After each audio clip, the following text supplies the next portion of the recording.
The world in 2022, intensifying political acrimony, the highest inflation in more than 30 years, COVID-19 still raging throughout the planet, and the stock market, it's not exactly predictable either. There wasn't even a 10% correction in 2021, yet market participants expressed the highest level of anxiety in years. What do you do when everywhere you turn, the corporate media is shouting market turmoil and encouraging fear? Where do you turn for honest answers and insights? Right here. CB3 Live. We exist to deliver accurate, sensible, and well-sourced educational insights on the world markets, global health updates, and the U.S. economic data that can and will affect your financial future. At CB3 Financial, we don't just manage your assets, we become one of them. Welcome to this month's CB3 Live.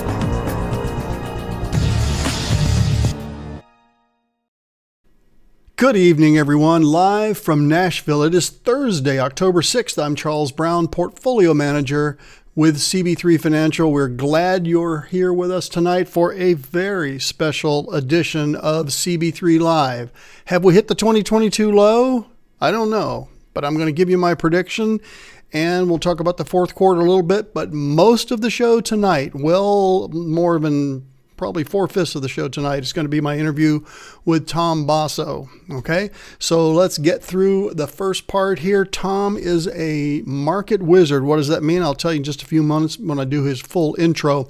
But basically, he was one of 50 traders out of, I don't know, thousands that were interviewed 25, 30 years ago as a fellow named Jack Schwager was writing a book on the lifestyles, successes, challenges of professional portfolio managers. So I thought that would be interesting for you. It certainly was interesting for me to chat with him last week. If you're new to the program, please go to YouTube. I'm guessing that's where you are right now, unless somehow you're watching us on Facebook.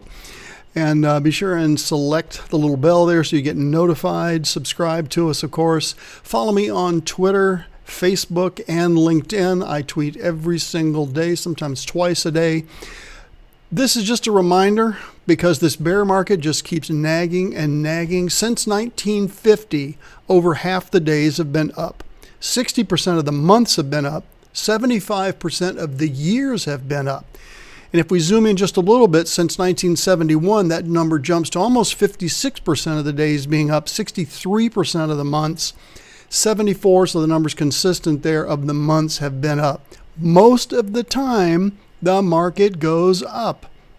But when it doesn't, it really feels badly, especially in a year like this, as opposed to 2020, when the bear market was done in 5.5 to 6 weeks.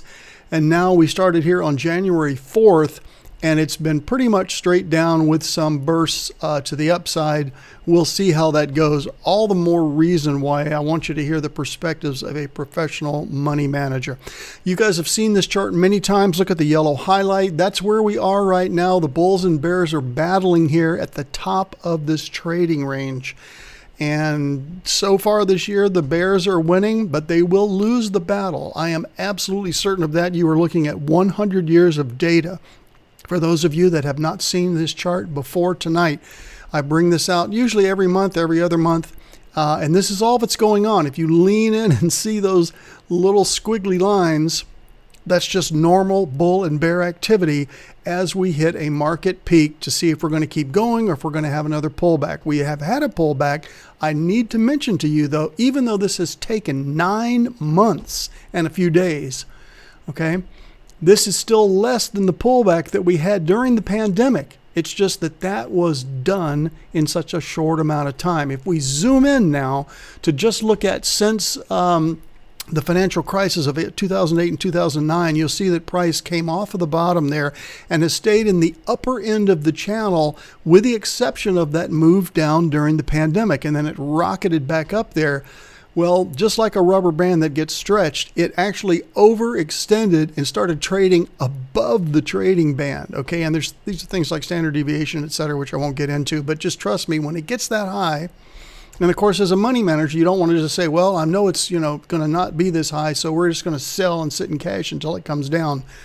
If you count the number of little bars up there, which would be very good if you have that eyesight, it stayed up there for weeks, and there was no way to sell really until we could see it turning down. And then, of course, we did make adjustments this year in the portfolio and continuing to do that. So that's what's happening. It's bounced off that middle line, and we're negotiating to see if we can continue to have some strength heading into 2023. Our fear index has come off the extreme fear, although if we go down and test lows again, you're going to see that go back down there. But we've had these what are called bear market rallies, which means they go up for a while until we just run out of buyers and then the bears take it back down. We've seen that many times, and this is what the chart looks like. So you don't have to worry about anything except the direction and the little yellow blocks, okay? The first yellow block is the June 17th low that I called as the low of the bear market. Well, I was not correct on that, although you can see the second yellow block is where we traded down to just a few days ago. We bounced off of that pretty hard. If that holds and we go back up to take out that high at 4,300 in the S&P, then I'm going to call that double bottom holding, okay? But that's it. That's the whole year right there. We're just waiting to see. I've shown you a 100-year view, a 14-year view, and now a 1-year view. Markets move like this all the time. There's nothing happening that's out of the ordinary. On the inflation front, basically, we're seeing inflation pull back. I told you this was going to happen. I know the news is still bringing it up and kind of enjoying this 10% morose number they're using, but it's not what's happening, okay? Inflation is coming down, and partially it's so because the Fed has been so aggressive. We'll get to the Fed in just a minute here. The employment scenario, jobless claims slumped to a 5-month low. We're going to get a new report tomorrow. Normally, I do this program the second Thursday, as you know. We're traveling next week, so that's why it's this week. So the employment number, watch for that tomorrow. I think we're going to see about 250,000 new jobs, which means it's really tough to go into a very serious recession when you've got employment that strong, okay? And labor force participation rate continues to rise. That's a good thing. In politics, I couldn't resist a cartoon that one of my clients sent to me. I have one guy that sends me stuff every single week, but this one was just too good, okay? So there's your difference between capitalism and socialism. I don't know if the guy sitting on the little blue pail is named Bernie Sanders. You can make that up for yourself if you think that's the case. But I will say that I am concerned to see $31 trillion in debt from the Biden administration. Let's be fair. The Trump administration and the Bush administration and the Obama administration, all administrations spend more than comes in. Okay, but this is a scary number because now it's greater than our GDP. We are a deficit nation in that our debt exceeds our annual GDP. We'll see how long that lasts. They've got another budget resolution to see if we can continue Congress here in the next few weeks, which is before the election. So we'll see. Only a couple of economic indicators. U.S. household wealth suffers, okay, a drop in the second quarter. That's to be expected. The market is down. That's going to affect everybody's net worth. Also, home prices are down, and that's going to affect people's net worth. It's temporary. I'm not concerned about it. but it's what's had to happen to cool the economy to stop this inflation. So believe it or not, these bars going down is a good thing for the long-term stability and health of the U.S. economy. Michigan's consumer sentiment, see the little red dot I put there? It is ticking back up, okay? It's staying above 50, which is a positive number. Consumers are tiptoeing. They're not happy about this bear market, but I think their optimism is at least tepidly increasing, okay? The Fed somehow has managed to make the fastest rate increases since the early 1980s. See the bar over there? It's been since 1981 since they raised rates this quickly, and I don't think they're done. At least they say they're not done. I don't think we're going to see anything past a 4.5% Fed funds rate. We're at 3.25 right now. So it's going to go up a little bit more, and then it'll have to pull back because I think you're going to see, as I showed you earlier, the inflation chart going down, and that's what the Fed wants to see. In the housing market, doesn't seem to be too affected by it. U.S. housing starts picked up in August, and that's a good number. And so grab your popcorn, grab your favorite beverage for my interview with market wizard Tom Basso. So why do I keep saying market wizard? Well, this is a simplified chart of what it takes to make buy, sell, hold decisions for your portfolio. The people that get paid to do this, like myself, are called portfolio managers. I am teeny out there. Tom was a pretty big guy. At one point, he managed $600 million 30 years ago, which is equivalent to about $1.3 billion today. So he definitely knows what it's like to be a big-time money manager. And he decided in 1993, I think, to exit the professional management business and just trade his own account. He had enough funds to do that. And so he enjoys life. He has a different lifestyle than a lot of the other traders that Jack Schwager interviewed in his book, Market Wizard. So Tom was featured in the second. I think there are a total of 6 now that came out over 15 years. And it's interesting, Jack Schwager, I've got a quote on the next page here, but Tom also writes books, Panic Proof Investing. If you're interested, you'll get a website link here in a little bit. But it's really great to be back in touch with him. I read the original interview back in 1993. The first book came out in 88, and then Jack Schwager, because of that success, published another one in 1993. And Tom stood out because of his moniker name, Mr. Serenity. So he first became prominent when he was featured in this book that I've been telling you about. His chapter is called Mr. Serenity because in the introduction, now, again, he's interviewing, this is back when there were floor traders, so a lot of the people being interviewed were the rough and ready people that were on the floor and yelling and screaming and jumping on people. And it was a rowdy business, but that's what sold. And so that's all gone now. It's all electronic.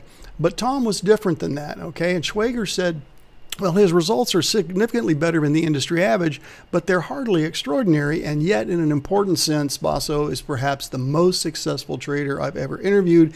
And that's because of his work-life balance, okay? And that's what I'm trying for. And peace of mind in a portfolio manager is really, really important, especially when you have a long-winded bear market like we're going through. So since I manage many of the people's money that are on this show or watch it over the next month, I think it's important for you to know who my mentors are, and Tom is certainly one of those, okay?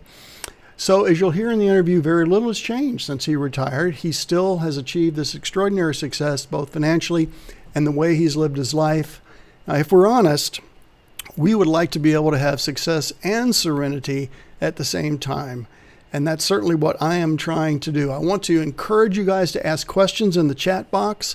I will answer them maybe during the interview, but probably during the end.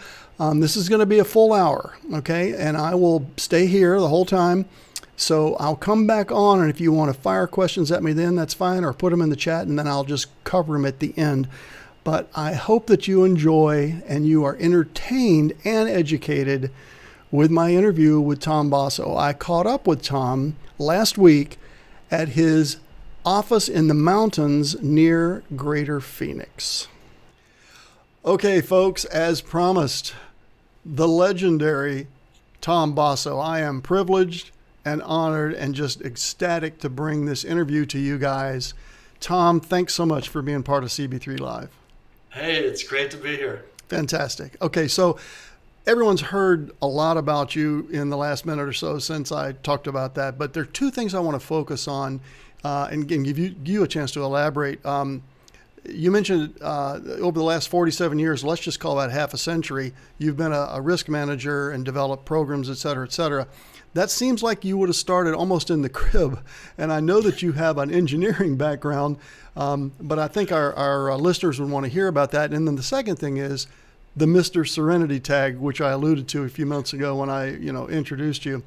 How did that work with Jack Schwager? Did he get your permission to use that, or did he just decide that's Yeah, who you are?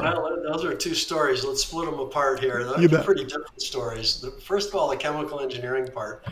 When I grew up, one of my toys that I had when I was a child was a chemistry kit, and I always loved chemistry. It was intriguing on how, you put one thing together with another thing, and you get something completely different than the Sure. first two. And so I aced my chemistry regents in high school in New York State, and lots of scholarships in chemistry or chemical engineering. And I ended up at Clarkson University up in northern New York, getting a chemical engineering degree, and it came out in 1974. And what ended up happening was back in those 70s, if you can remember, the economy would go boom bust. Hmm. And in a big manufacturing facility like a chemical company, you would end up hiring a lot of chemical engineers when times were good because you were building all sorts of plants everywhere and you needed the talent to be able to design all these plants and debug the old plants and debottleneck them and things like that. And what ended up happening is within 6 months of being hired, I was ninth in seniority out of like 26 people on my floor. That's a That's nice how many rise. people Yeah. came in right behind me.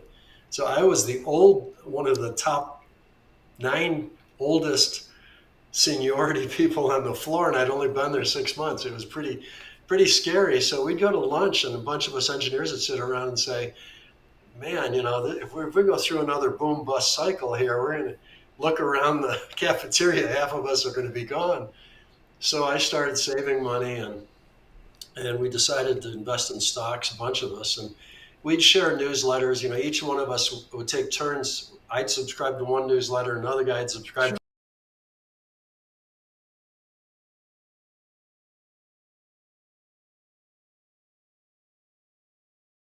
that. Evolved into an investment club, which involved into me managing the investment club and then registering as an investment advisor with two other fellows, starting an investment advisory firm, getting just kind of like making enough money on the investment advisory side of things, part-time basis, to literally quit my full-time Wow. job, the chemical engineering job. And this And is a pure stocks business at this point, no at future that point it foreign was, exchange. Yeah. yes. But the Okay. first thing I convinced my two partners of, and I carried the tradition forward into Trinstead, which I owned, was the fact that in a long stock portfolio, and much of the world is a long stock No portfolio, question.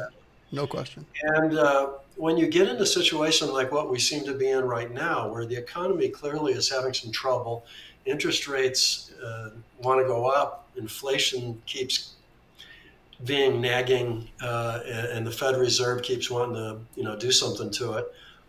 You get a situation where if you're one dimensional, long only, and you don't have any way of attacking the risk of a bear market in your portfolio, you really are kind of into the buy and pray scenario where the market goes through a bear market and you don't know how long it's going to be. And the Right. human mind starts doing something like a graph paper with a dotted line going down the page.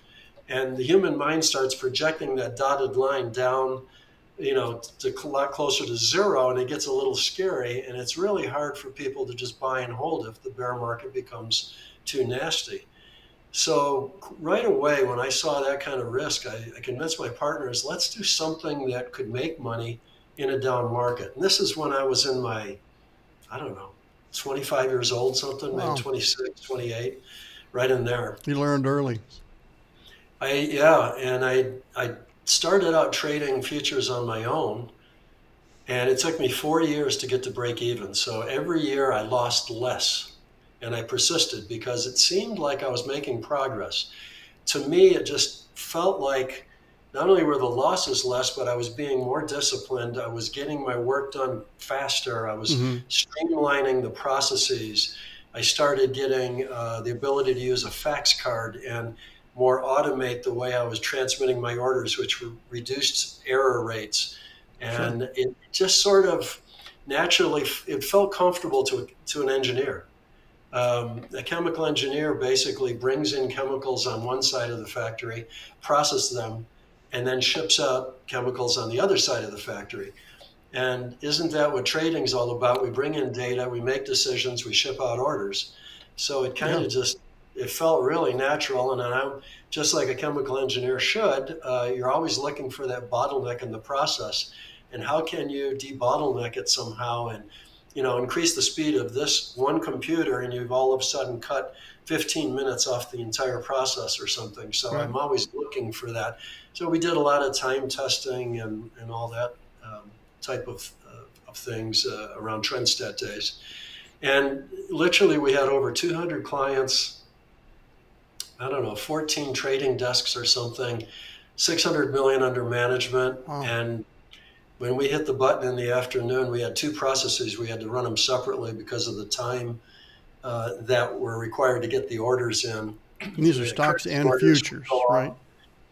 We would probably transmit our currency orders and have them all in from the hit of the button to they're all gone and in the desk's hands somewhere in the neighborhood of 15 minutes.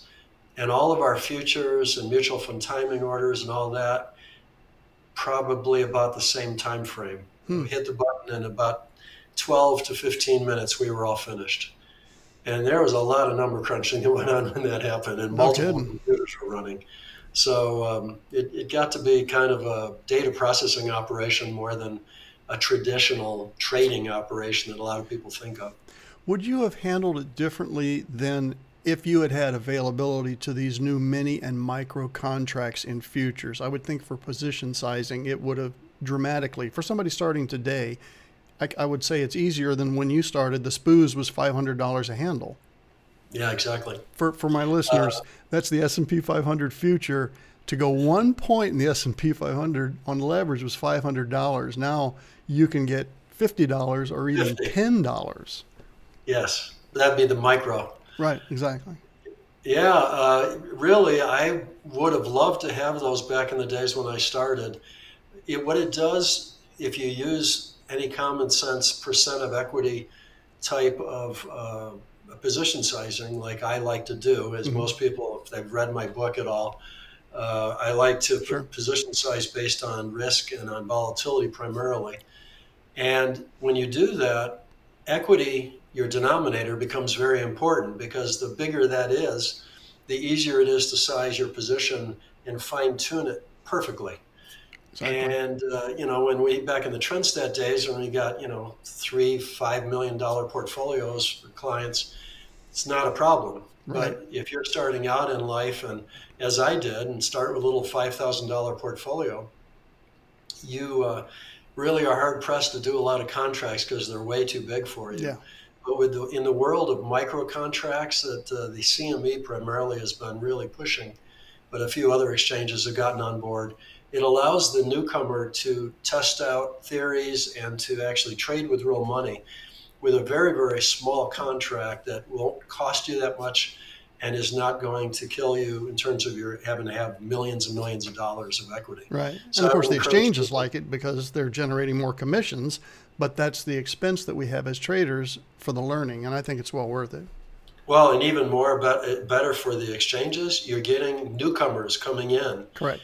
and testing the markets, and then they get to graduate up to the minor leagues, which is the mini contracts, and Correct. then who knows, maybe someday they become, multi-million dollar portfolios, and they're trading the large contracts. So Yeah. it's a way of getting the potential trader hooked on using futures Sure. and being used to the exchanges and all that stuff. So That's a great story starting as a chemical engineer in your mid 20s and be managing $600 million. I mean, it basically And says, it kind of dragged me along for the ride. I didn't start out life thinking I'm going to start in chemical engineering, then I'm going to become right. a well-known money manager. Maybe where you got your phrase "enjoy the ride" is because you went on one yourself and realized, well, this is really interesting. Yeah, the movie of life, the movie of my life has been watching it go every day has been Yeah. astonishing to me. I sometimes, have to pinch myself. I'm sitting here at 70 years old now and looking, and relaxing on the back deck, looking out 26 miles to the mountains out here in northeastern Arizona. And, it's just, You're really I, blessed. It's a great thing. So, I and you wake up earned it. every morning and You I earned it. say, my life's a dream. Yeah. Well, we want to So, dig into that. But so I well, want to wait, cover the second part, Mr. the Serenity. second question, let's not Right, yeah. forget that. Because in his book, now for those of you who don't know the Market Wizards books, first of all, you should go read at least one or two of them. There's five of them. But Jack Schwager interviews all kinds of high power players just like Tom, but with very different personalities. You've got the Tom Baldwins of the world, Druckenmiller, Soros, Ray Dalio, and you just kind of picture if you guys watched the movie with Mike Douglas years ago, Wall Street. They got the blood pressure monitor on his trading desk. That is not Tom, and that's what Jack Schwager discovered, and that's what I'd like to talk about right now. You go from being a chemical engineer, which is probably not quite as high pressure as futures trading, but you managed to transition to that because of your serene nature. I know our listeners want to hear about that. Well, and I think it can help everybody. And I think it caught Jack off guard. I mean, you could always interview him and ask him the story too, but this would be my reaction to the way, meeting Jack and understanding him as much as I do, to the extent that I do, I guess. Jack's sort of this, when I first met him at least, he was a very caffeinated New Yorker. Mm-hmm. And when they talk about a New York second, they mean, like the speed of light. And that's kind of the way he went. He talked fast. He did a lot of coffee. He would do his chapters of the book by taking a recording of the interview, sitting down, making a pot of coffee.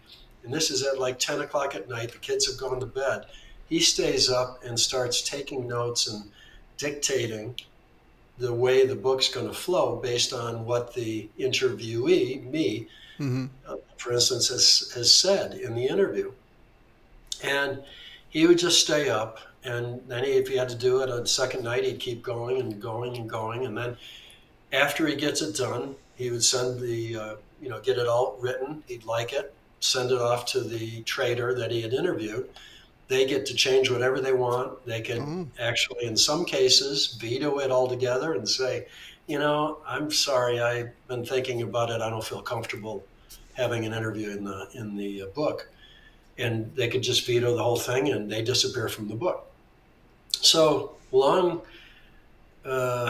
attending a THARP conference on mental side of trading, and I'm a model trader there, so I've got to be there every Sunday afternoon that I did one of these things and just answer questions. I get peppered from 30 different traders, everything under the sun, everything, how do I deal with the mental side? How do I size my positions? All this stuff. And I just answer questions until everybody's happy, and then we all go home. Well, we started out Friday, and Jack got invited to this thing by Van. And he's there, and when we get to the first break, I'm sort of a well-known entity, so people are surrounding me, peppering me with questions during the break. Jack is sort of well-known because of Market Wizards, so he's surrounded and getting peppered by questions. Sure. And so he looks over there and he sees all these people around me. And I guess he was thinking, I don't know, I'm the more well-known entity here. Basso is sort of, he's a trader, but he's not real well-known. And by the second day, I think he got close enough, and the two groups were sort of, surrounding us. And I'm getting peppered with questions, and Jack's kind of listening in on my questions. And he's realizing that the answers I'm giving are simple, easy to understand answers to questions. So he thought, maybe I should just on a whim see if I can interview him. What do I get to lose? If it's not a great interview, we'll just cut it out of the chapter, cut it out of the book. No big deal. So we go down to this little Korean place. I'll never forget it. We have lunch there, and he's fumbling with the tape recorder, and he's trying to figure out what he's going to do because this was kind of a last minute thing. Sure. And so he starts interviewing me, and we're just having a great time. He's interviewing me. He's getting all these answers to questions. And I'm looking at the watch. I say, Jack, I'm supposed to be back at 1 o'clock to answer questions. And we got to walk down the street. We got to kind of wrap this up. But why don't we just continue it on? Call me and record the phone conversation Yeah. when I'm back in Phoenix, and everything's cool. We'll just, go as long as you need to go. And when you have enough material and you think that the interview's over, we'll just, we'll go and you can write up the chapter. So that's what we did. And he got done with it. And a couple of days later, in comes a FedEx package. And I see my chapter in there. So I go to lunch and I read it during lunch. Hmm. And I call him up right after lunch. I say, Jack, do you have a copy of the chapter there? I've got mine. I've got a comment. He says, okay, yeah, ruffling of papers. He gets a pen, and I said, turn to page 8. Okay. Down in the second paragraph, you misspelled the word boom, boom, whatever it was. He said, okay, what else? I said, that's it. He said, big pregnant pause. That's it. I said, yeah, everything else, I didn't see any other spelling mistakes, punctuation errors. I think you said what I said beautifully, in some cases maybe better than I articulated it myself. I think you got the points across beautiful. It was easy to read. Another pregnant pause. So I decided to call you or nickname you Mr. Serenity. Are you okay with that? And I said, Jack, it's your book. You can call me whatever you'd like. I don't really, it is what it is. Right. And he said, well, it just seemed like when I talk to you, you're so calm, you're so organized, you just know what you're trying to do and you do it over and over again. And it's so unlike every other trader that I've interviewed. No kidding. It just sort of struck me that you're very serene. So I decided Mr. Serenity. And I said, if you see me as Mr. Serenity, then I'm Mr. Serenity, whatever you want. And then he paused and he says, Tom, this was the easiest chapter that I ever did out of the first 2 books. I hope the editor wants to include it because it's very valuable to people. I don't know if they'll vote against it or for it, but I really appreciate taking the time to meet you and to have the conversation. So we were friends, kept in touch for years. I'm kind of out of touch with him now because he's off to Martha's Vineyard. Then he came back. I think he might be in New York again or Connecticut. I'm not sure anymore. But certainly it changed the trajectory of your, being well known, obviously. Yeah. So, it did. well, it's a great story, and as I've said, we have 3 different kinds of clients: retail clients. I don't want to say institutional, although we do have 2 RIAs that follow our trades. And I've got questions then in the psychological area, and then more specific for trading. So those of you that are not traders may not be as interested, but I hope you'll stick around because it still applies. And then actually a lifestyle section, and I pulled some of these quotes. So for the listener, a lot of what I'm going to do is read quotes from Tom, and then I'd like him to expand on those because I just think they're profound. So this is the first one. In many TV financial market interviews, there's not a single guest that talks about taking on the risk of the market, staying in that market through whipsaws, trading in the direction of the trend, diversifying over 40 to 60 positions, using multiple indicators, using multiple time periods, and managing risk in the portfolio. Now, this process may not be entertaining for TV, but I believe it to be dangerous for traders and investors out there to ignore a comprehensive trading plan. Staying flexible in the now, managing your risk and volatility, and keeping your mental state of mind conducive to solid trading, that's what leads to consistency and success. Tom, why do you think investors and traders focus on the wrong aspects to meet their investing and trading objectives? And how can they major in the majors, so to speak? Okay, what I find most people, and I guess it's just a human tendency, and it certainly is what sells TV shows, is where do you think the market's going to bottom here? And Yeah, one guy says, well, I think we're going to test the lows and we'll probably hold. And the next guy says, I think we'll test the lows and go through it. Another guy says, we haven't seen the lows yet in this bear market, and right. I'm going to wait for some sign that we've knocked down inflation and that we're starting to get a pivot with the Fed or whatever. Everybody's predicting. What does that do for you as a trader or even as an investor? And by the way, investor and trader I use synonymously. Yeah. Yeah, we're going to If cover you that in a buy little bit. now and sell in 10 years, that doesn't make you an investor. You're buying and selling. That's just being a long-term trader. Yeah, If you buy and sell over 5 minutes, you're also a trader. You're a short-term trader. right. So the same concepts in trading are there no matter what time period you're working with. And I work with a number of different time periods. So, We're going to you cover know, that too. Real interested to yeah, hear about exactly. that. So here, what you end up with psychologically, when you make a prediction, the human brain locks onto that prediction and says, I want to be right. Yeah, Now, what happens if you're wrong? What happens if somebody says, I like to buy a good quality stock right now when it's on sale, and I'm going to hold it for the next 4 or 5 years, so it's okay. All right, so now the next 4 or 5 years happen to be, I'm just going to paint a scenario. yeah, We're writing a fictional novel here. I have no idea what's going right. to happen. I'm not predicting. Let's say the bear market lasts for another 3, 4 years Yeah, it's and just secular. kind of goes down maybe 10% a year. And by the time we're all done with it, stocks are down 50% from where they Yeah, were at highs. Could that happen? Could you imagine a scenario like that? Sure, you could. Anybody absolutely. could. You wouldn't have to be a cerebral genius to be able to figure that out. So now that possibility exists, but you've positioned yourself to be the buy and hold, buy a good quality stock.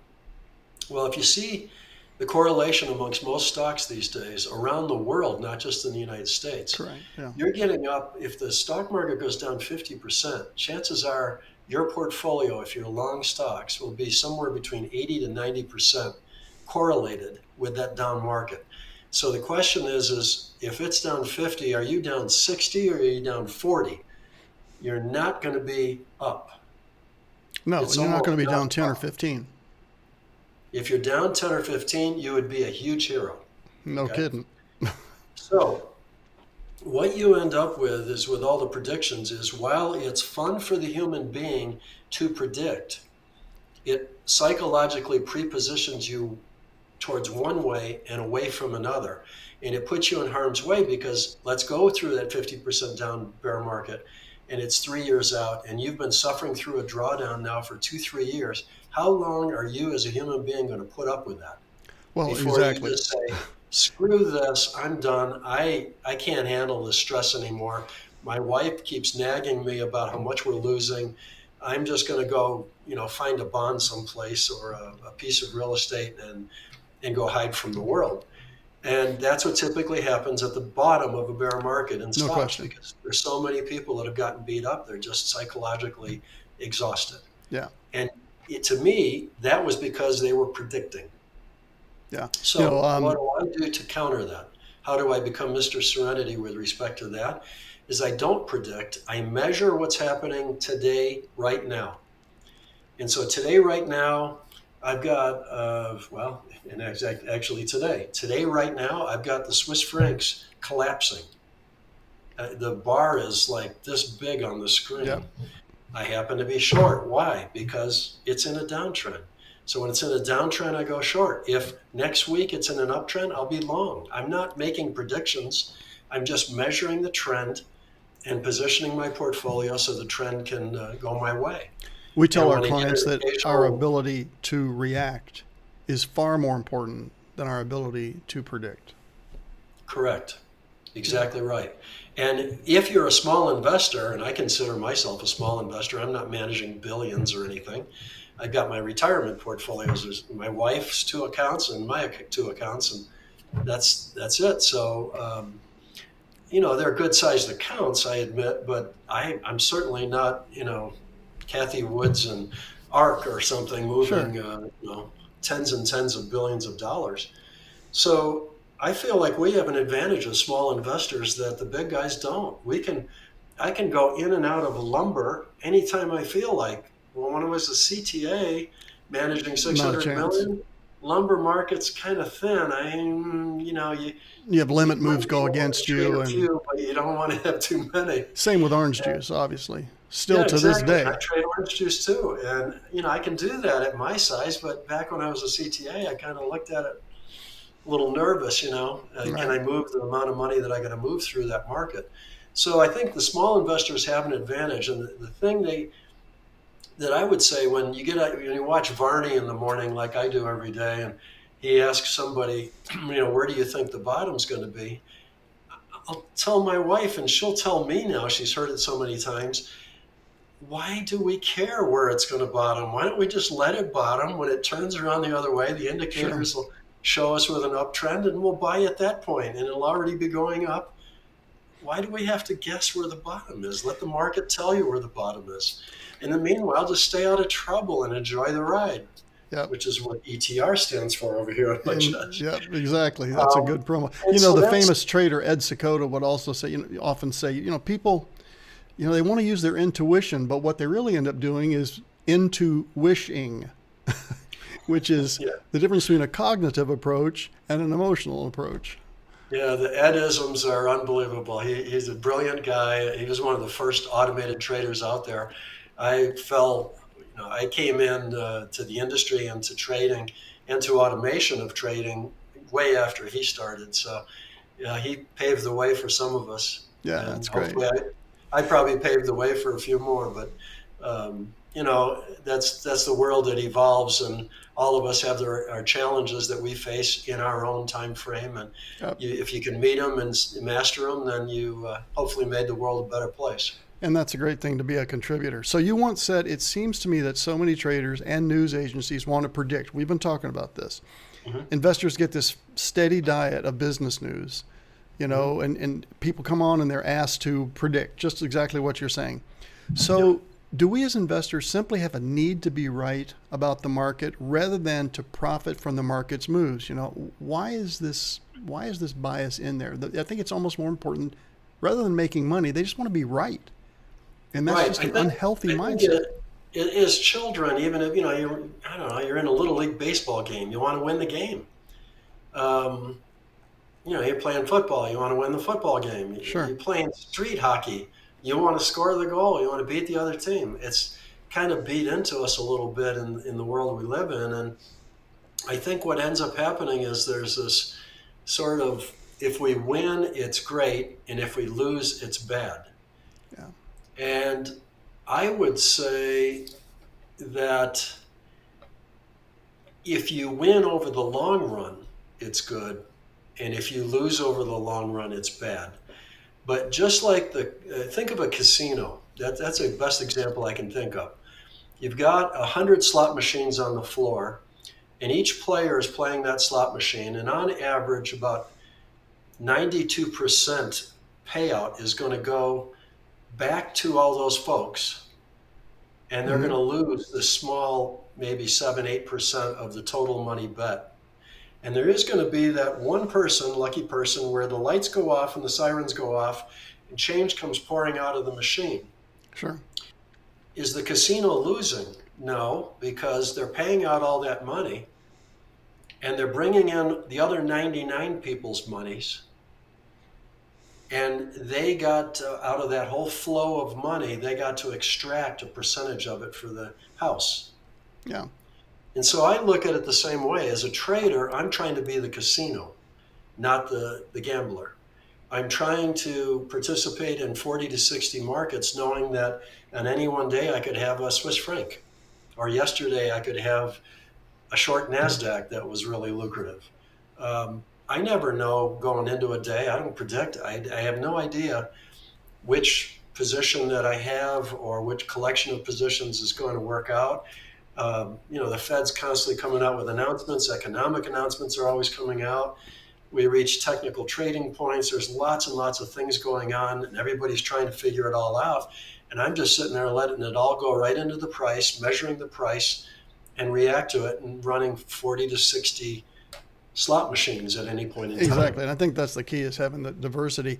I want to go back to something you said about you think that trading and investing is the same thing, except that it's a different time frame. Are there other factors that differentiate in your mind trading from investing other than the time frame? In other words, 5 minutes, 2 hours, 3 hours versus someone that invests for weeks and months and maybe years at a time. Well, if you're going to be in something that long, you probably want a company that's got a good chance of being able to grow and survive. So you've got all sorts of companies. I mean, if you looked at the database of liquid stocks that you could trade today, it might be in the 3 to 4,000 range. Yeah, If you looked at all of the database going back to about 1985, of all the stocks that existed and that you could have traded somewhere along 1985 to now, but are no longer around, exactly. the total database would be up into the 30 to 35,000 range, pushing 40 With maybe. a lot of them gone. Eastern Airlines. I mean, A on and lot of on. them are gone. Kodak. They've Yeah. been So merged, they've been bankrupted, um, just a ton. Polaroid. Yeah. So if you're going to be around really, really long term, probably look for something that's growing and profitable and can survive. Yeah. The Those Warren are the Buffett two approach, things. where, but even he suffers in 2009, down 54%. But when you have hundreds of billions of dollars under management, you can probably stomach that easier than someone that sees their entire life savings go down. So, Uh, I don't know about that. Yeah, if you see that number of whatever, and it's now 50% of that number, that kind of gnaws at you. yeah, no, I hear you.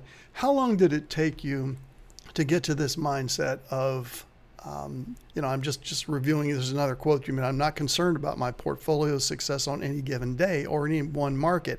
And you were actually talking about wheat at the time. Okay, I don't care about wheat. I want to know how my 40 to 60 positions have done over an infinite period of time or a long period of time. My profits and losses are tied to what the market did and how my strategies responded to those movements. So I'm curious how many years it's taken you to get to this point. You started at 25.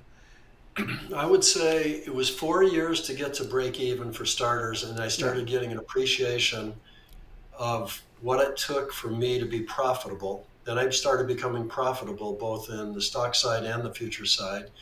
And I started seeing the synergisms between them and how I could diversify with futures, which I call extreme diversification, is a term I use a lot because basically stocks are over here in one part of the portfolio, and over here in another part I'm trading, I don't know, gold or something, or oil, or hmm. lean hogs. Let me And the interject lean real quick. hogs At are what point dozens. did you bring in currencies? Not to interrupt your flow, but you're talking about stocks Oh, and commodities. So, currencies, I traded the currency futures yeah, fairly soon. CME. I realized that I was running out of capacity because, when you get beyond about 100 to 200 million in futures, you're starting to get a little bit illiquid back in the day where I was. Right. Probably a little higher today because I think there's more volumes out there. But, back in the day, when I started getting 100, I started getting a little nervous about where's my ultimate capacity. So I started a 1 year project to start trading FX, and that's got Yeah. billions of dollars of Anything you capacity. want. Yeah, Druckenmeyer's made a future So, fortune so on that. that's So, why that's why I did that basically. okay, good. Um, you've stated the mental side of trading can definitely override and screw up a well thought out plan. Get that right, or you will suffer the consequences. So, my question for you and for other people listening is, do you have a daily, weekly, or monthly basis mental checklist for trade preparation to get that right, as you say? Maybe a mental reinforcement that you periodically consult to keep you on track. I would say that every morning as I enter this office I'm sitting in right now, I kind of just introspectively look at how fast my brain's going, and is it appearing to me to be flighty? Am I calm and feel like I'm focused? And so I do a sort of just a mental check on my brain and my mental processes before I, Self-introspection. it's not meditating necessarily. Yeah. It's just sitting down and looking at all the screens. And then I've got two big screens here, and I got my little laptop over here to my right. And I get the stuff before I even open up my trading screen, or open up a spreadsheet, or open up a Word document that I might be working on. I'm going to sit a second and just try to relax every muscle in my body, and just try Hmm. to see where my brain's at. Okay. Am I worried about something? Am I feeling like, I looked at my phone when before I came down to the office, before I had breakfast or something. I was going into breakfast. I grabbed my phone, checked out what's happening, and I look at it, and oh wow, we're up 1.5%. Am I feeling greedy? Am I Yeah. feeling giddy? I shouldn't be, because that's just another day at the funny farm. It's Yeah. not anything to celebrate. It's not anything to get greedy about, or to be Business as enthusiastic usual. about. It's just another day, and the next day could be down 1.5, and I'm going to have the same reaction. I have to have that same, just I'm just even keeled, doing what I do, and Sounds to and me being like peaceful. you avoid being mercuric, like Mercury.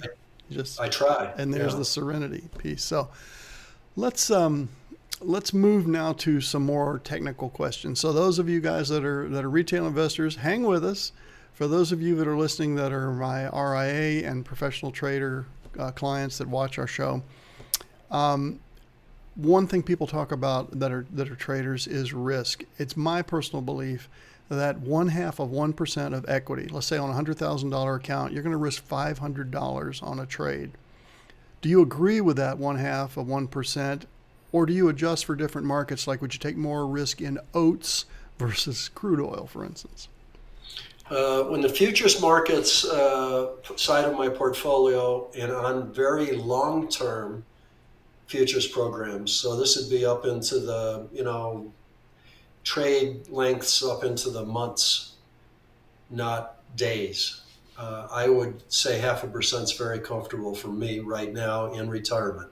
Mm-hmm. I would also then add that I have a short term trading model that I'm probably in many times less than 2 weeks. And it's basically what I would call a counter trend model. It's trend following, but it's trend following over multiple days rather than multiple weeks or months even. So if I had a counter trend trade that in a futures market that lasted even 3 weeks, that would be really, really a long term Okay. counter trend trade. On those, because I'm doing a shorter term model, the risks and volatility are measured on shorter term time frames, and you can get situations where your risk is very low for the trade. And so there I run 0.2%, Hmm. because I don't want to have a huge position just by happenstance there was this happened to be a low risk trade come along, Right. because it has a reasonable probability of losing. The statistics would say about 60 to 66% chance of losing, and 33 to 40% chance of winning. Yeah. I don't want to take an inordinate amount of a position with that just because it appears the prices have given me a low risk condition. I still want to price it in appropriately for the rest of my portfolio. And I find that around zero point 0.2 in that case matches on the short term against the zero point 0.5 on the long term. Hmm. Really helpful. Okay. This is another quote from you. Many traders decide on a position size for the next trade and then set their stop at a point where they feel comfortable with the loss. This is backwards. I set the stop point, Tom, at a point where the indicators used for the strategy show me a directional shift against me. Then based on that amount of risk, I size my position. So based on this philosophy, Tom, there's some markets that traders just can't enter due to account size limitations. You can't trade crude oil, full crude oil, CL, 1,000 barrels on a $5,000 account. You just can't. So we agree that this is more important than buy or sell level. And yet, when I attended futures seminars in the 80s and 90s trying to figure out how to do this, they'd spent 75% of their time talking about entries and nothing on risk control. Why do you think that is? Well, I have a side story on that. Sure. I had three webinars that I decided to put on as an experiment. So I got a Zoom account, and the first one I thought I would do was called buy-sell indicators. So the whole webinar was going to be on buy-sell indicators. I ended up having a 99 or whatever it was, 100-person limit to the webinar. And it quickly became apparent about a few days before the webinar was supposed to go on that I was going to go right through the 100. Wow. And I ended up eventually with something like 129 attendees live on a Saturday morning to talk about buy-sell. I then decided, well, that was interesting. And I had a lot of good questions, and it was fun. And my wife was the producer, and something we could do together. It was great. So, I mean, we're both retired now, so this is fun stuff for us. And so let's do one on position sizing, because I'm writing this book, and I got all the stuff out of the book I can put on the screen and explain it. It'd be very useful. It's more important than the buy-sell engine. Great book. I bought it and read it 3 times. So yeah, really exactly. Good. So I'm thinking this is going to be cool, and a lot of people will want to get this. And we had 35 people sign up.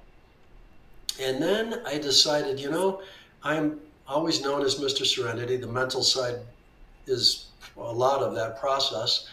And so I've spoken a lot on mental processes of trading and how to, deal with all the potential stressors in trading. So why don't we do, Mr. Serenity Talks mental side of trading type of thing. 20 people showed up. Yeah. Now, the numbers in importance should have been exactly the opposite. Absolutely there should true. have been 120 for the mental. There should have been at least 35 or 50 for the position sizing, because that is a bit more technical, and some people might be tough to get the math to work and all that. And the last and least important thing that a trader should worry about is where he should buy and sell. Because if you can measure the trend, you could take 25 different trend following models, moving averages, Donchian channels, Bollinger Bands, Keltner Bands. Parabolics, anything, yeah. Parabolic, do anything you want. And you know what'll happen in a major move of crude oil going from 30 to 100? You'll be maybe days off.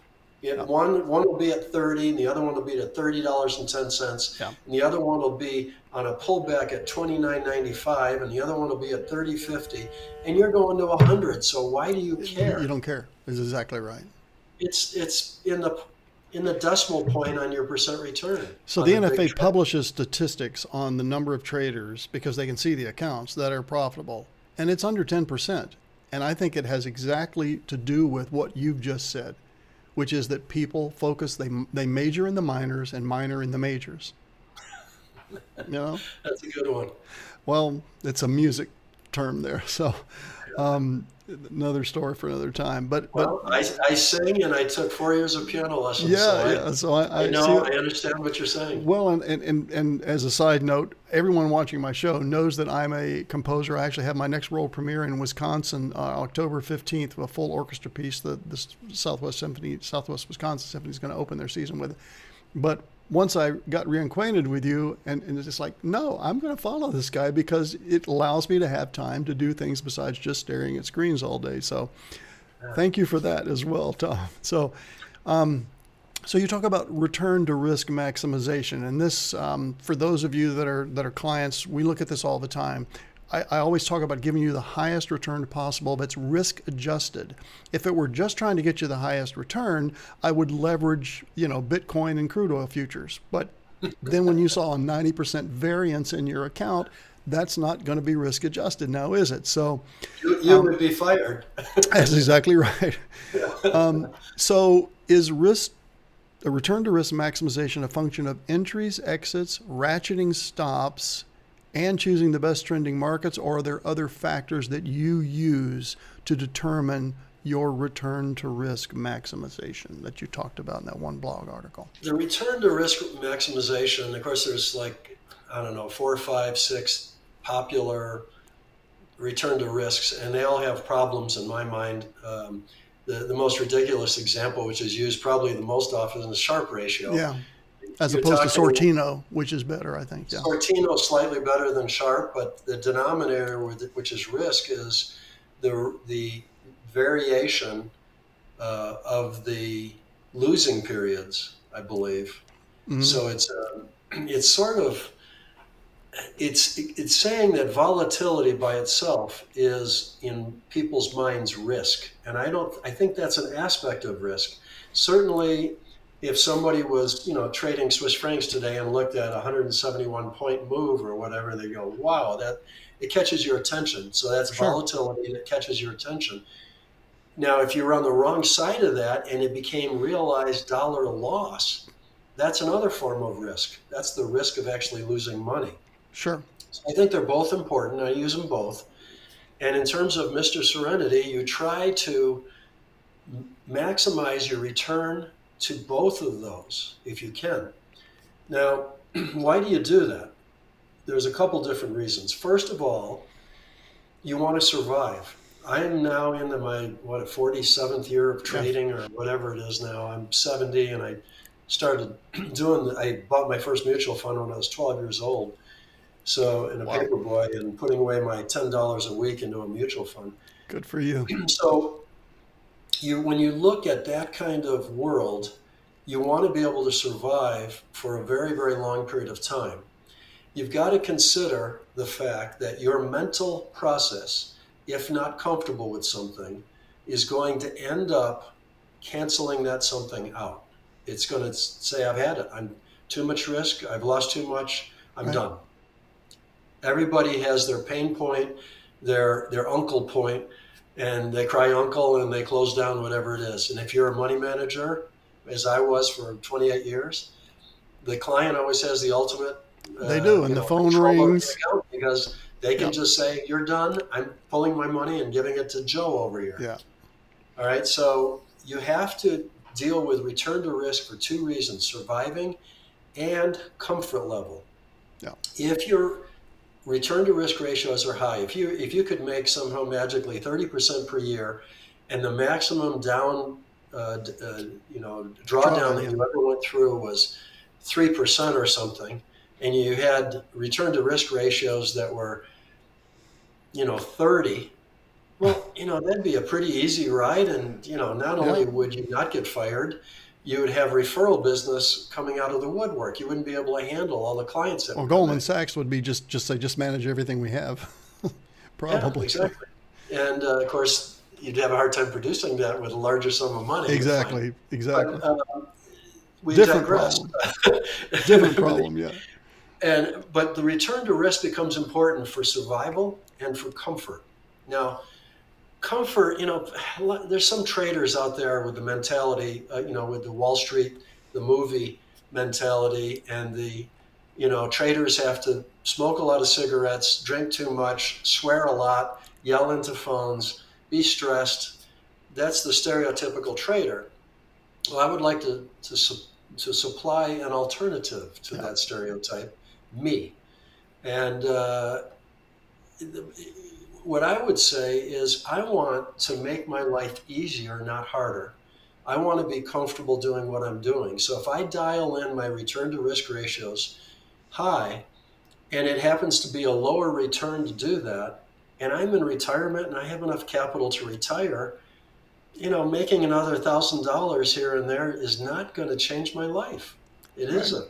No, So you kind of start sitting back from it and saying, okay, well, then how can I make this the most comfortable, serene ride that I can make? And you come up with all sorts of ideas if you open your mind to that. as opposed to this obsession that most traders have is how can I make the most money possible? Right. No, I'm with you on that. Let's segue now to the third part, which is just lifestyle changes that we can make using your strategies that you've mentioned so far in the interview. So you talked about Mike Douglas, who I think that has to be one of the most brilliant roles of all time, maybe only equaled by Margin Call, which is also a really, really good move if you can get through the language. But Gordon Gekko, So this is your quote.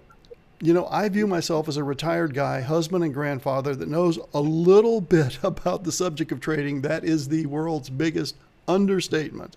That's my editorial. I'm Okay. being modest.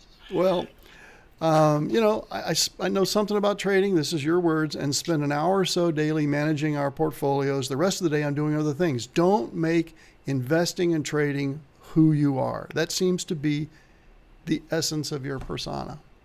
Hmm. Yeah. I I mean, I just finished a batch of Amarone, bottled 25 bottles of that for my home collection, and I give away as gifts sometimes. I Tonight I'm going to a concert on 70s rock. A tribute band is playing in a local high school auditorium, and we signed up for season's tickets. I'm going to go there. I'm taking my wife out to dinner before at a barbecue place. That'll be fun. And and you before golf, this and you've interview, got, don't you have a book on golfing or putting or something? Or, yeah, I have a book on putting. It's Putting the Easiest Stroke of Golf yeah. in Golf. And I started out life at 12 years old. In high school, we would go over on Saturday nights. One of the guys had a car, and four of us would go over to a putt putt across town in Syracuse, New York, and we would actually get into and play in and compete in putt putt championships. Wow. So I became a very good putter. So much so that I knew a lot of concepts that were important to being a reproducible putting stroke. And so I decided, I don't have anybody I can talk to that would give me a putting lesson that knows as much as I do. I'm going to write all this down. And if people want to read it, fine. But it's for me, in case I'm just a little off, I can't figure out what I'm doing. I just go ahead and read my book. And I go, oh, now I remember. I've fallen into some sloppy habits or whatever. And it's a way of giving myself a putting lesson. So when you have these other interests, which I think are super healthy, is the number one reason so that it gives you a time away from the Swiss franc and the yen and cattle and whatever else, or that when you do these things, it actually allows you to come back to trading and say, I cooked this and I changed this recipe and I, changed my stroke or whatever on the golf club, and now I think I have a different idea for a system idea. Correct. What I find a lot of traders doing on, I think I have 46,000 Twitter followers now.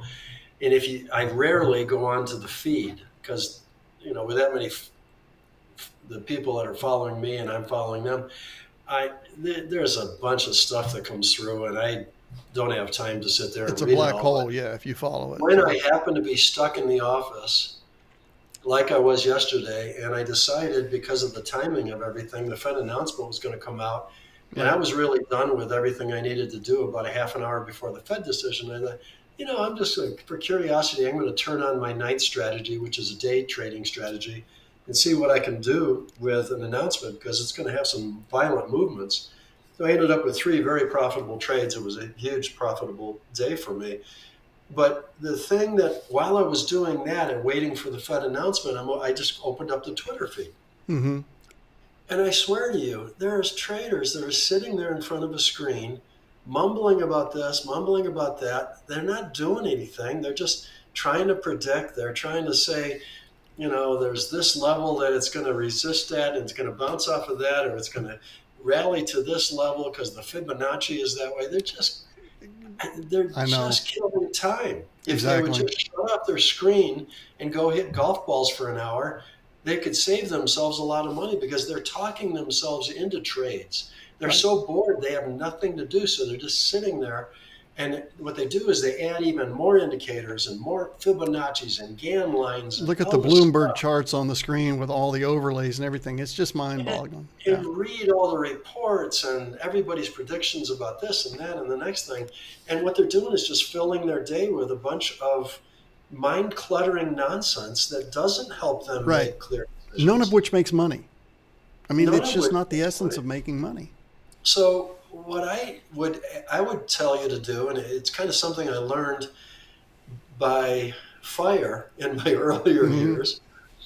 When I was trying to be a chemical engineer, working a full-time job, then starting up a money management operation, running my own portfolios, getting an MBA somewhere along the way, custom designing a house in the woods off of the profits I made in my stock portfolio. So I was taking architecture and interior design classes at a community college at the same time. And then I was, trying to fit in workouts. And, it felt like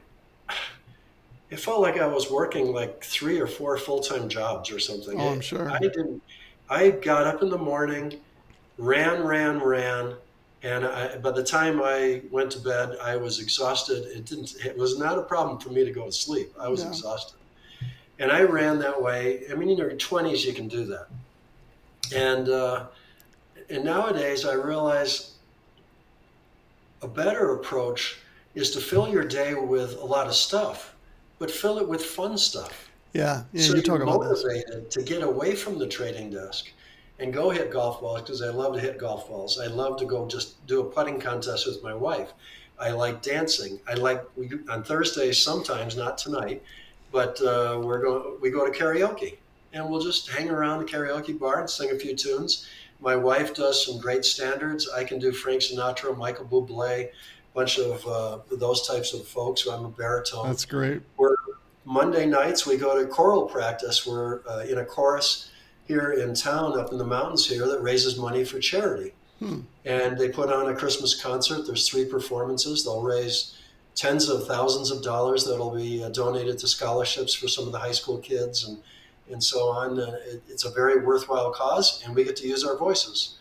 I'll get involved in all sorts of endeavors. I love cooking. Yeah. I make wine, as you know. I Hmm. prune my own gardens by hand. Wow. Literally, no gas power, no electricity shaving bushes. I use a hand shear. It's meditative. You go out there, I you get a bet. little can, I put my professional hand pruner, Swiss made, very expensive, on my waist, and I'll just go out and snip, snip, snip. I've got my hat on to protect my skin a little bit. I Which is still good. get You a don't want tan, as you can melanoma, tell. obviously. And it's just I can just do that for an hour, and it's so peaceful. It's like meditating, and In another my blog, yard you always looks beautiful. you talk about staying healthy. This is a quote now. Staying healthy, physically healthy, helps in everything you do, including trading. If you have the energy through being fit, it helps make everything in life seem easier. This includes getting a good night's sleep. Sleep is far more important than most people believe. I love this now. Your body clears out a lot of dead cells and builds new brain cells while you're sleeping. Don't cheat yourself out of a good night's sleep. And I got to tell you that this next line is amazing. Make it a priority and schedule it. Schedule your sleeping. I'm guilty of undervaluing and even disparaging sleep most of my life, but at 67, I know I can't cheat my body. Please comment on your assertion that we should schedule our sleep. All right, your biorhythms and the way your body starts getting into sleep cycles and wake cycles, and when you get hungry and all that stuff, ends up becoming a routine that your body gets comfortable with, and it knows that it needs to do certain things at certain times, Right, and that other times, you got to do something else. And so your body gets trained a little bit to do a lot of this stuff. And what I try to do is I'm usually in bed at best, or at worst, I would say, reading a entertainment novel. So it right. could be just a mystery thriller of some sort, and I'll knock off, maybe a chapter, and then I start feeling tired a little bit. My Right. eyes are a little droopy. I've used them a little bit on the computer, so I'm ready to go. I never stay up past 11. Hmm. I mean, it would have to be some kind of party I was invited to, and it was rolling, and I just, I'm with friends, and it's on a weekend, and I don't have to get up the next morning. I might stay up till And your 11 and get trades are down. all in the market at this point. You're not getting up at 6 or 7 and placing trades. They're all in the market for the next day. Correct. So today's a good example of a typical day for Tom. I got up. We went to sleep. Last night. I would say I fell asleep by about 10:40. I was dead asleep. Hmm. Got up once to go to the bathroom, which is not all the time. Sometimes I can make it all night, but I am 70 after all. Yeah, I'm with And you on that part. I know that. So, yeah, and excuse me. then round about 6 o'clock in Arizona time frame, the dusk is starting or dawn is starting to come up over the mountains, Sure. and I enjoy seeing the beautiful sunrises. And Yeah. so I thought, all right, look, hey, Brenda, you just stay in bed. I'm going to go get us some coffee. So I made a decaf for me, a coffee for her. I haven't convinced her to go decaf yet, and I brought it back just the way she likes it. I turned on some spa music. We stayed in bed. I got the phones. I got her Hmm. phone and my phone. I knocked off a Spanish lesson, Wow. keeping it muted so that I think I'm on 658 days straight of Spanish lessons, which living in Arizona, so close to the border, Really has helpful. become useful already No and kidding. probably will continue to become more useful as time goes on, it seems. And then I looked at the news. I checked out my portfolio. I looked at some emails to see if there was anything pressing, and listened to spa music. And we had the uh, shades to or blinds to our garden Yeah. outside that I personally prune and are beautifully blooming. And and we sat there and we finally rolled out of bed from starting from about 6 o'clock. I imagine we rolled out of bed at about 7:30. I got dressed. My wife made breakfast. I was downstairs in the office by approximately 8:15. The markets had been open almost 2 hours. Right, because you're 2 hours behind New York, 3 hours I behind New York. checked out. I checked out my overnights to make sure that if anything happened in the overnight markets, I'd have all my records updated, Hmm. so I knew what was going on. I had no errors, no problems. Right. Put that away and decided I would do some more Spanish lessons. And so while I was doing those Spanish lessons, I did 2 day trades, both successful. Ended up making a very piddly amount of money, but it was profitable. Yeah. And then I finished, and I went and worked out for an hour, came back and had lunch, ran my processes, and then I'm talking to you. Yeah. That was my day. Great day. After I finished talking to you, I'm going upstairs and changing into something a little nicer for going to the concert, Yep. taking my And wife dinner out to out. dinner. So, this has been awesome. This has been awesome. A little over an hour and just so much information packed in here. If any of our listeners would like to get some resources from you, obviously you have a website. I mentioned that when I introduced you earlier in the show. Tell us what Yeah, you've got right down going the on hall. and what people might be interested, whether they're traders or investors. Obviously, we've talked about that being kind of the same thing, just different time frames. But either psychological materials, maybe your putting book. Um, how can you help our listeners? Well, I'm fairly out there these days. Since I went into retirement, I was sort of a smaller money manager. I don't think I was that well known. I mean, Market Wizards, of course, knew Market Wizards, but I when I started going on social media and helping people out as a retired trader that I am, and with questions and all that, I decided to do a website. Hmm. So enjoytheride.world is the website, and there's Yeah, lots and lots of trading information there. A lot of it free, a lot of my interviews. I'll put this interview with your permission on absolutely. there under my interviews tab, and people can find you and find this discussion and hopefully learn some useful things from it. I'm on Twitter at Basso underscore Tom, and be Hmm. advised, I've had a good friend conned by a scammer who Mm. thought he was talking to me, and he was talking to some other person who had completely copied my picture, my posts, and created a scam site and started direct messaging the guy and took him for a couple $100,000. Oh gosh, And and he just never really called you pissed me to off. check in with you, though. I mean, Well, he didn't. He thought he was talking to me already. yeah. So, I mean, these guys are good. In the last 4 days, I have created another account that I can go in and test and search for my name and see if there's Yeah. anybody. I've caught 4 imposters on Twitter and one on Facebook in the last 4 days. Mm. That's Well, I how hope you can prevalent. prosecute them, or I hope I guess it's No, gonna, I can't. I have no idea who they are. They create yeah. fake accounts. And of It's course, yeah, unbelievable. the social So media anyway, companies have to deal with this. at basso.tom, underscore Tom. Yeah. On Facebook, you just follow enjoytheride.world. Hmm. That's the easiest way. You'll get all my posts that way. Yeah.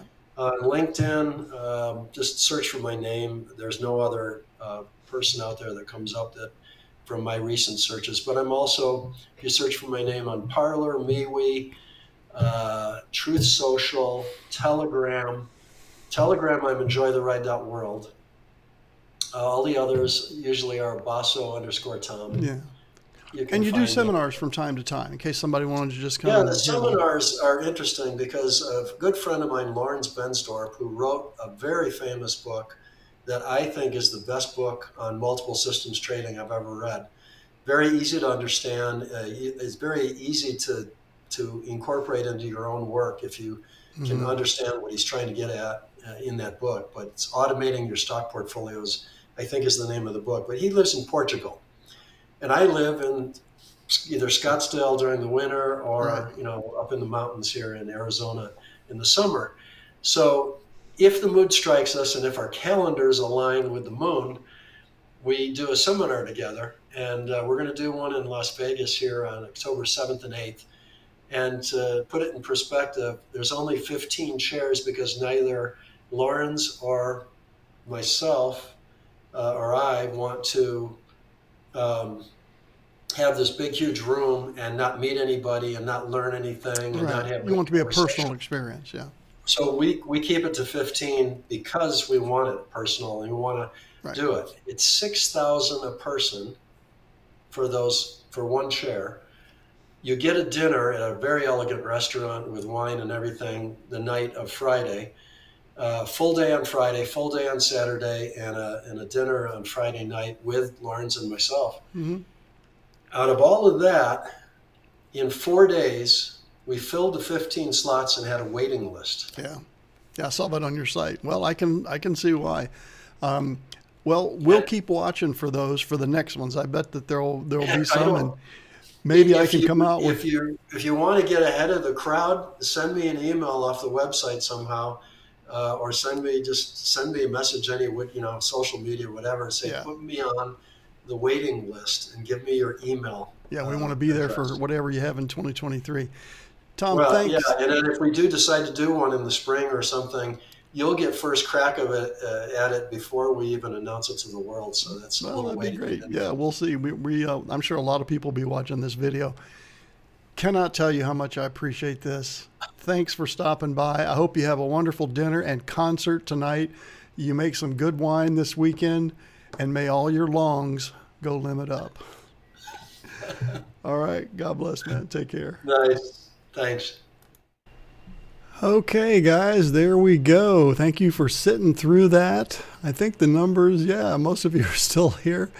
Um, Really fascinating guy, and he wants to come back. We've talked since that time, and it just helps you to understand the mental process that those of us that are managing money, if your client's on the line here, what we go through and how we have buddies like that. And I will say that I have definitely, we've been in contact here for 6 months or so. When I finally said I'd really like to get you on the show, I've interviewed a bunch of people. So at any rate, that is the show. I think I answered questions during the program. If there are any others, type them in now. But here were our topics for tonight. Next live show, November 10th. Okay, so that's 5 weeks from tonight, November 10th. Be there. That's 2 days after the election. That should be interesting. Of course, if it's like the last election, we won't know very much about the results, will we? But maybe not quite the same here for midterm election. So anyway, as I always end the show, summary for tonight: for we have not been given a spirit of fear, but a spirit of power, love, and a sound mind. Really appreciate you guys being here with us tonight. I'm waiting for more questions if they come in. If you have any and you have things you just want to talk about that maybe you don't want to put in the chat, like specifics about your portfolios that you questions came up tonight, based on the interview you heard, just give me a call. You know my number. You know my email, cb3@cb3.com. All right. It is beautiful weather here in Nashville. I hope it's beautiful where you are. And get out there and enjoy the great, beautiful world that God has created. And we will see you next time. Please remember that at CB3 Financial Group, we don't just manage your assets, we become one of them. Good night, everybody.